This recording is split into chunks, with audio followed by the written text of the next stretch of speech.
In Parsippany, New Jersey, legends gather. Icons of film, television, and music all under one roof at the Chiller Theatre Expo. This year, I had the chance to meet the one and only Huey Lewis and score some amazing new additions to the collection, from autographs to pieces I never thought I'd find. So let's take a step into Chiller Theatre.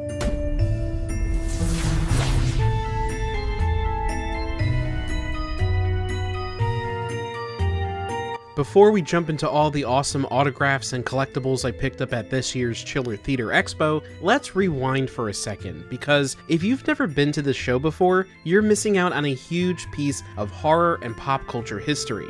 Cue 1990. The first ever Horrorthon 1990 launched inside a old theater in Rutherford, New Jersey. Just 3 celebrity guests and around 1,300 attendees. One of those guests? The legendary local horror host John Zackerly, the Cool Ghoul. He became a Chiller icon for decades. That small get-together exploded into what we know now as the Chiller Theatre Expo, a twice-a-year pop culture celebration that's brought in everyone from horror legends to sci-fi stars. I've personally been going since 2004. It was one of my very first conventions, right alongside Monster Mania that is also here in New Jersey. My family and I made it a yearly tradition. And back in 2006 and 2007, I also showed up as Captain Jack Sparrow. Celebrity guests even gave shoutouts to my high school. It became a Halloween tradition. Happy Halloween, Queen of Peace High School! Even if I skip a few years, coming back always feels like stepping back in a time machine. The energy, the nostalgia, it just brings that all back every time I go.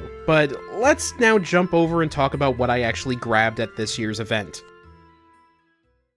First up is Huey Lewis. I've been slowly getting the Back to the Future cast on my Marty McFly Hot Toys box over the past 5 years or so. And what is Back to the Future without Power of Love? The line moved pretty fast, only around an hour or so, but I also had Huey sign my Back to the Future album, which was already signed by the artist Drew Struzan, who actually unfortunately just recently passed away. This process was much smoother than my 4-hour wait for Sigourney Weaver at New York Comic Con this year, but that's a different story for another video. After that, I ran into Randy Quaid and Beverly D'Angelo from the National Lampoon Vacation movies. I also saw Steve Guttenberg was supposed to be there on Saturday, but he ended up canceling that morning. The other autograph I ended up grabbing was from Galen Ross, who was Francine from the original 1978 Dawn of the Dead. She signed my original DVD copy that's already autographed by George Romero, Dave MG, and Ken Foree. With Romero gone since 2017, and MG just recently passing away last year in 2024, this one's become a sentimental piece in my horror collection.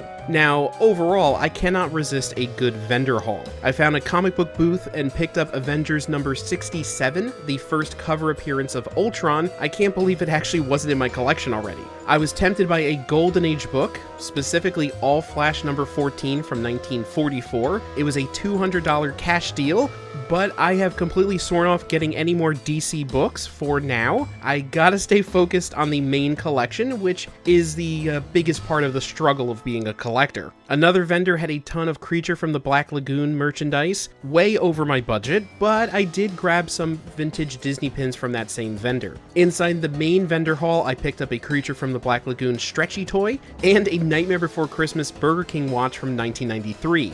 Then I found my holy grail find of the entire show. An original Empire Strikes Back movie poster insert that was used in movie theater lobbies during the film's original release. Empire is my favorite Star Wars film ever, so owning this piece feels absolutely incredible. It's definitely going straight up on the wall in a nice prime spot when I really figure out where it's gonna go. After all that, it was time to get some lunch, take one last lap, and soak it all in. Chiller Theatre was exactly what I needed after the complete chaos of New York Comic Con this year, a laid-back, nostalgic, and just filled with awesome people.